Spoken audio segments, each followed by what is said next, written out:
दोस्तों, इस लेक्चर में हम इंटरनेशनल स्टैंडर्ड बिब्लियोग्राफिक डिस्क्रिप्शन के बारे में पढ़ेंगे। आईएसबीडी के बारे में पढ़ेंगे। आईएसबीडी की फुल फॉर्म है international standard bibliographic description. Question में आ सकता है कि आईएसबीडी की फुल फॉर्म क्या है।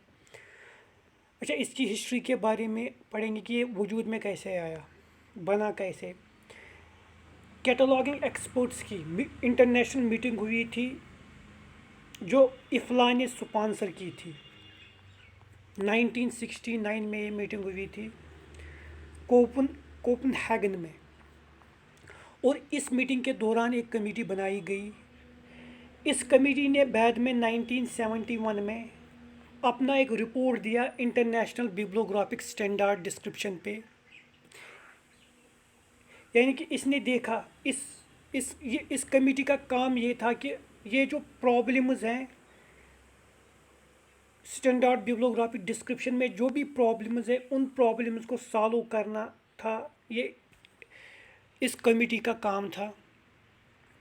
और इस कमेटी ने बाद में 1971 में मीटिंग हुई थी। उस मीटिंग में इस कमेटी ने ये रिपोर्ट सबमिट किया था, और इसी रिपोर्ट को बाद में आईएसबीडी कहते हैं। फर्स्ट एडिशन ऑफ आईएसबीडी इसी को कहते हैं। ठीक, तो इस तरीके से 1971 में first edition of ISBD appear हुआ। ठीक, अब ये जो आईएसबीडी है, ISBD is IFLA's major contribution to the bibliographic standardisation. IFLA की ये मेजर कंट्रीब्यूशन, आईएसबीडी किसकी कंट्रीब्यूशन है? इफ्ला की। और ये आईएसबीडी क्यों बनाया गया था? ताकि कंट्रीब्यूट कर सकें हम बिब्लियोग्राफिक स्टैंडर्डाइजेशन में। ठीक, अच्छा, अब आईएसबीडी की कुछ पब्लिकेशंस क्या है। यानी कि आईएसबीडी मोनोग्राफ्स के लिए आईएसबीडी पब्लिश हुआ 1987 में मोनोग्राफ्स के लिए।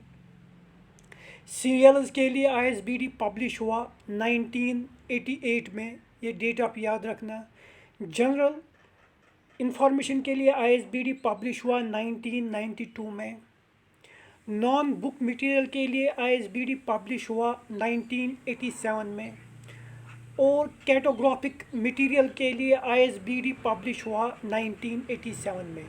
तो आपको ये याद रखना है कि तीन डेट्स आपको इसमें याद रखने हैं। 1987 की डेट, इसमें आपका आईएसबीडी मोनोग्राफ आ जाएगा, आईएसबीडी नॉन बुक मटेरियल आ जाएगा, और आईएसबीडी कैटोग्राफिक मटेरियल, तीनों 1987 में पब्लिश हुई थी।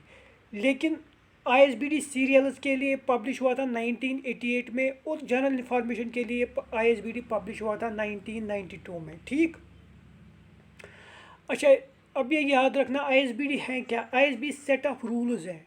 ये किसने प्रोड्यूस किया था? इफ्ला ने। किस लिए प्रोड्यूस किया था? To create a bibliographic description in human understandable form. यानी कि बिब्लियोग्राफिक डिस्क्रिप्शन को क्रिएट करना, बनाना किस फॉर्म में? ह्यूमन रीडेबल फॉर्म में, जो ह्यूमन लैंग्वेज में, जो लैंग्वेज आमतौर इस्तेमाल करते हैं उस लैंग्वेज में बिब्लियोग्राफिक डिस्क्रिप्शन देना, क्रिएट करना। इसका मेन एम क्या था? आईएसबीडी का मेन एम क्या था? इसका जो मेन गोल था वो था, it's main goal is to offer consistency when sharing bibliographic information. जब भी आप बिब्लियोग्राफिक इंफॉर्मेशन शेयर करोगे उसमें कंसिस्टेंसी लाना। जब भी आप बिब्लियोग्राफिक इंफॉर्मेशन शेयर करोगे उस शेयरिंग में कंसिस्टेंसी लाना, यही आईएसबीडी का मेन एम था। आईएसबीडी एश्योर करता है जो भी आप डाटा रिकॉर्ड करते हैं ना, रिकॉर्डिंग आप डाटा करते हैं, वो एक्यूरेट रिकॉर्डिंग होनी चाहिए। एक्यूरेट यानी कि आईएसबीडी से ये श्योर होता है, एश्योर होता है, यकीन होता है कि आप जो भी रिकॉर्डिंग आप डाटा कर रहे हो वो रिकॉर्डिंग एक्यूरेट होती है, और वो रिकॉर्डिंग एक्यूरेट होती है किसी भी पब्लिकेशन के लिए। ठीक, ISBD assures accurate recording of data relating to publication. किसके लिए? इजी एक्सचेंज के लिए, ये आप याद रखना। ठीक, अब स्ट्रक्चर ऑफ आईएसबीडी के बारे में थोड़ा बहुत पढ़ेंगे। Two distinct functions of ISBD, दो डिस्टिंक्ट फंक्शंस ISBD में क्या है। पहले क्या करता है, ये किसी भी डाटा को सिलेक्ट करता है जिसकी डिस्क्रिप्शन चाहिए, इंटरनेशनल स्टैंडर्ड बिब्लियोग्राफिक डिस्क्रिप्शन जिसकी चाहिए, उसको पहले क्या करता है, उस डाटा को ये सिलेक्ट करता है, फिर उस डाटा को एक पर्टिकुलर ऑर्डर में लेता है। जब वो पर्टिकुलर ऑर्डर में वो डाटा लेता है, फिर ISBD बनना स्टार्ट होता है। इस ISBD के बनाने में प्रेस्क्राइब्ड पंक्चुएशंस का इस्तेमाल होता है ताकि जो बिब्लियोग्राफिक डिस्क्रिप्शन यहाँ पे मिल जाए वो प्रिसाइज और टू द पॉइंट हो।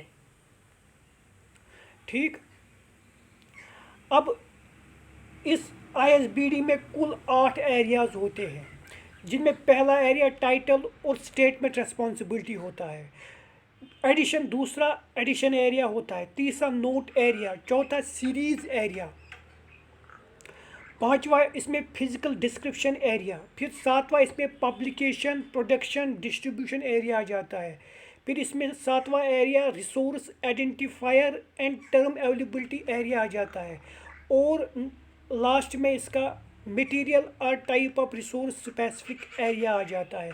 तो इन 8 एरियाज़ में ISBD को डिवाइड किया गया है। किन 8 एरियाज़ में, टाइटल और statement responsibility, edition area, note area, series area. ठीक, फिर यहाँ पे क्या आ जाता है, फिर physical description area, publication production distribution area, resource identifier and term availability area, material और टाइप ऑफ स्पेसिफिक एरिया। ठीक, अब इसके ऑब्जेक्टिव्स क्या है, ISBD के ऑब्जेक्टिव्स क्या है, ये प्रिपेयर करता है, अपडेट करता है और कंसोलिडेट करता है। ये ISBD को प्रिपेयर करता है, जो भी बिब्लियोग्राफिक डिस्क्रिप्शन होती है ना, स्टैंडर्ड बिब्लियोग्राफिक डिस्क्रिप्शन, उसको ये प्रिपेयर करता है, उसको कंसोलिडेट करता है, और इतना ही नहीं बल्कि उसको अपडेट भी करता है। ठीक, और ये क्या प्रोवाइड करता है, ये किसी भी रिसोर्स के लिए ये बिब्लियोग्राफिक डिस्क्रिप्शन प्रोवाइड करता है कंसिस्टेंटली और यूनिफॉर्मली।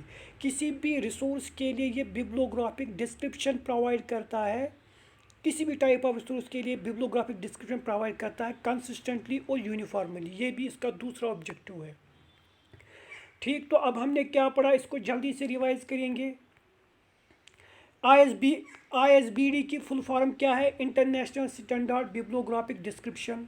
ये वजूद में कैसे आया, कैटलॉगिंग एक्सपर्ट की मीटिंग हुई थी, जो स्पॉन्सर की थी इफ्ला ने 1969 में कोपनहेगन में। इसमें एक कमेटी बनाई गई, और इस कमेटी का मकसद ये था, बनाने का मकसद ये था कि ये स्टडी करते थे जो भी प्रॉब्लम्स होती हैं इंटरनेशनल स्टैंडर्ड बिब्लियोग्राफिक डिस्क्रिप्शन में, उन प्रॉब्लम्स को सॉल्व करना इसका मेन मकसद था। इसीलिए इसने 1971 में अपना एक रिपोर्ट सबमिट किया, और इसी रिपोर्ट को फिर international standard bibliographic first edition of international standard bibliographic description कहते हैं। ठीक, ISBD जो इंटरनेशनल स्टैंडर्ड बिब्लियोग्राफिक डिस्क्रिप्शन है, ये इफ्ला ने दिया था। इफ्ला की इसमें मेजर कंट्रीब्यूशन है, और इसकी जो कुछ पब्लिकेशंस हैं, ISBD मोनोग्राफ के लिए पब्लिश हुआ था 1987 में, सीरीज़ के लिए 1988 में पब्लिश हुआ ISBD जर्नल के लिए पब्लिश हुआ 1992 में, नॉन बुक मटेरियल के लिए 1987 में, और कैटोग्राफिक मटेरियल के लिए 1987 में। ठीक, अब ISBD है क्या, ये एक सेट ऑफ रूल्स हैं जिसको दिया था इफ्ला ने। क्यों दिया था, ताकि create bibliographic description standard bibliographic description देना ह्यूमन रीडेबल फॉर्म में। ठीक, इसका मेन एम मकसद ये था कि it's main goal is to offer consistency when sharing bibliographic descriptions, यानी कि जब भी हम बिब्लियोग्राफिक डिस्क्रिप्शन उसको शेयर करें, उसमें कंसिस्टेंसी लाना, यही ISBD का मेन मकसद था। ठीक, और ISBD क्या करता है, ये अश्योर करता है accurate recording of data relating to public for easy exchange, यानी कि जो भी आप डाटा रिकॉर्ड करते हो उसको एक्यूरेटली रिकॉर्ड किया जाए, ये ISBD ही हमें एश्योर करता है। ठीक, अब इसके स्ट्रक्चर ऑफ ISBD में क्या होता है, इसमें 2 डिस्टिंक्ट फंक्शंस ऑफ ISBD को हम ISBD में क्या करते हैं, ISBD के पहले अगर किसी डाटा के लिए ISBD बनाना है तो ये पहले क्या करता है, ये किसी डाटा को सिलेक्ट करता है और उसको ऑर्डर में लाता है, फिर ISBD बनाता है। ISBD कैसे बनाता है, ये प्रेस्क्राइब्ड पंक्चुएशन का इस्तेमाल करता है इंटरनेशनल बिब्लियोग्राफिक स्टैंडर्ड डिस्क्रिप्शन बनाने के लिए, ताकि जो भी हम बिब्लियोग्राफिक डिस्क्रिप्शन दें वो प्रिसाइज और स्टैंडर्ड होनी चाहिए। इसमें ISBD में कुल 8 एरियाज़ होते हैं, जिसमें पहला एरिया टाइटल और स्टेटमेंट रिस्पॉन्सिबिलिटी एरिया होता है, दूसरा एडिशन एरिया, तीसरा नोट एरिया, चौथा सीरीज़ एरिया, पांचवा इसमें आ जाता है पब्लिकेशन प्रोडक्शन डिस्ट्रीब्यूशन एरिया, फिर सातवां इसमें resource identifier and term availability area, आठवां इसमें material and type of resource specific area आ जाता है। अब इसके ऑब्जेक्टिव्स में क्या क्या आ जाता है, ये प्रिपेयर करता है, अपडेट करता है और कंसोलिडेटेड ISBD देता है। ये ISBD को प्रिपेयर करता है, उसको अपडेट करता है और कंसोलिडेटेड ISBD देता है। और ये क्या करता है, ये हमें देता है ISBD हमें देता है, क्या देता है हमें, किसी भी डाटा को यूनिफॉर्म ISBD हमें बिब्लियोग्राफिक डिस्क्रिप्शन देता है कंसिस्टेंटली और यूनिफॉर्मली किसी भी टाइप ऑफ रिसोर्स के लिए। इसका दूसरा ऑब्जेक्टिव है। ठीक,